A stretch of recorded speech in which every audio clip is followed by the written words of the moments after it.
Repasar esto ahora con Claudio Fantini. Claudio, ¿cómo te va? Bienvenido. ¿Qué tal? ¿Cómo te va, Nicolás? Un gusto saludarte. Escuchábamos parte del discurso recién de Boric anoche, emocionado, pero además también agradeciéndole fundamentalmente a los niños, niñas y a las mujeres, ¿no? Una persona que tiene un perfil muy feminista, digamos. ¿Se sabe ya, hay algún indicio de cómo va a ser su gobierno considerando esta cuota femenina? Bueno, los indicios que hay son los que él ha dado en los últimos años, no solamente en el tramo final de la campaña electoral o en el trayecto hacia el balotaje, que es cuando emitió sus señales de centrismo y de moderación, ya tarde, José Antonio Kast. Yo diría que Gabriel Boric empieza a encaminarse hacia un proyecto de corte socialdemócrata basado en el diálogo, después de las protestas del 2019 o durante las protestas del 2019, cuando suscribe en solitario, porque nadie de su fuerza política lo acompañó, la iniciativa lanzada por el presidente Sebastián Piñera para pacificar el país, abriendo el camino hacia una asamblea constituyente. Fue muy criticado por la izquierda dura, por la izquierda ideológica, pero fue la primer señal clara de que Gabriel Boric sintoniza en una idea de progresismo moderno, dialoguista, plural, abierto, no emparentado con el verticalismo, el populismo y los liderazgos personalistas de corte autoritario. Al menos eso es lo que insinuó a partir de ese momento, repito, en el 2019, luego en el programa que presentó en la interna de su coalición de izquierda, la coalición Apruebo Dignidad, donde compitió contra el precandidato del Partido Comunista, que era Daniel Jadue, y el programa que propuso y con el cual ganó esa interna, convirtiéndose en candidato de Apruebo Dignidad, era un programa de corte socialdemócrata en el cual lo que yo veo, Nicolás, es el proyecto de continuar lo que había planteado en su segundo gobierno Michelle Bachelet, ¿no? Michelle Bachelet entendió en su segundo gobierno que la deuda que tenía esa exitosa era de 3 décadas, a la que yo llamo la polarización virtuosa, porque predominaba el centro, la centro izquierda y la centro derecha, que habían dado un formidable crecimiento económico y habían reducido notablemente la pobreza, pero conservaba una deuda, la desigualdad. En el segundo gobierno, Bachelet apuntó a eso, pero puso el grito en el cielo la centro derecha y se sugestionó la centro izquierda, dejando sola a Bachelet, quien no pudo avanzar en esas reformas que proponía, sobre todo para abrir hacia la gratuidad el sistema de educación universitaria, para abrir hacia la gratuidad la salud pública, en fin, pasos hacia una mayor equidad social hasta ese momento bastante inexistente. Gabriel Boric está proponiendo ese programa que no pudo llevar adelante Bachelet, por eso Bachelet fue la primera en darle su apoyo después de la primera vuelta y poco después obtendría el apoyo de Ricardo Lagos y luego del resto de los socialistas y de los demócratas cristianos, o sea, de la coalición de centro izquierda, y fue el voto centrista el que hizo la diferencia acá en el balotaje.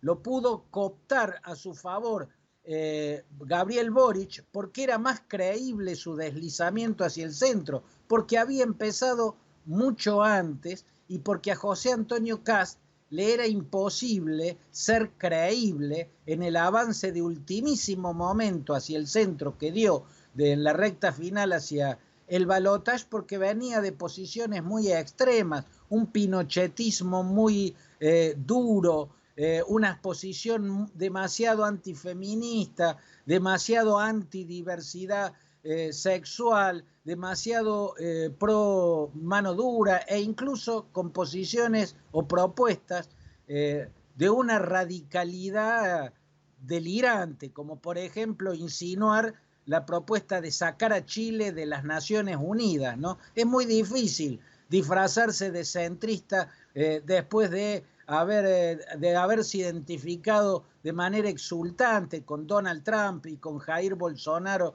y de haber propuesto las cosas que proponía José Antonio Kast. Por eso nosotros veníamos planteando que a la chance mayor de ganar en el balotaje, a pesar de que había salido segundo en la primera vuelta, la tenía Gabriel Boric, y así fue, logró captar el voto centrista que se abstuvo en términos mayoritarios en la primera vuelta y ahora se volcó masivamente, haciendo esta notable diferencia que Boric logró imponer sobre Kast.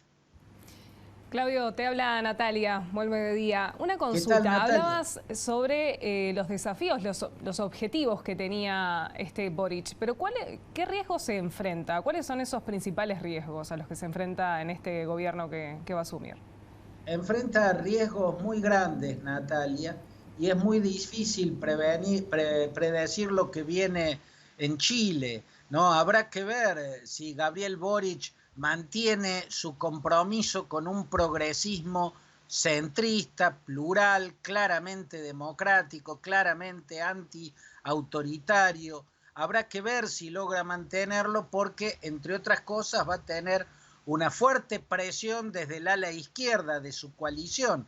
Hay que tener en cuenta que el Partido Comunista también está llegando al gobierno, retorna al gobierno por primera vez desde el gobierno de 3 años que interrumpió el golpe de Pinochet en 1973.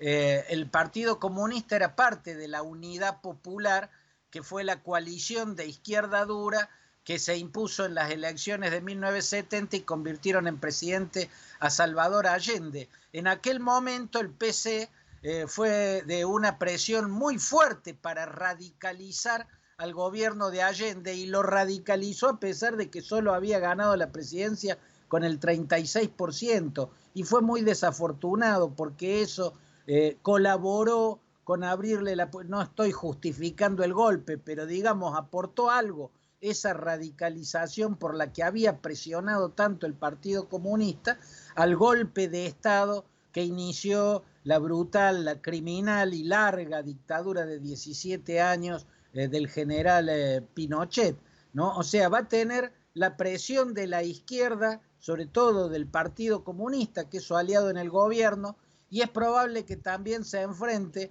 a obstáculos insalvables dentro del Congreso, ¿no? Es probable que la derecha que se embanderó con Kast, trate de sabotear todas las iniciativas, bloquee la intención de diálogo que al menos hasta ahora ha planteado Boric. Y a eso, Natalia, hay que sumarle que habrá una presión regional muy fuerte.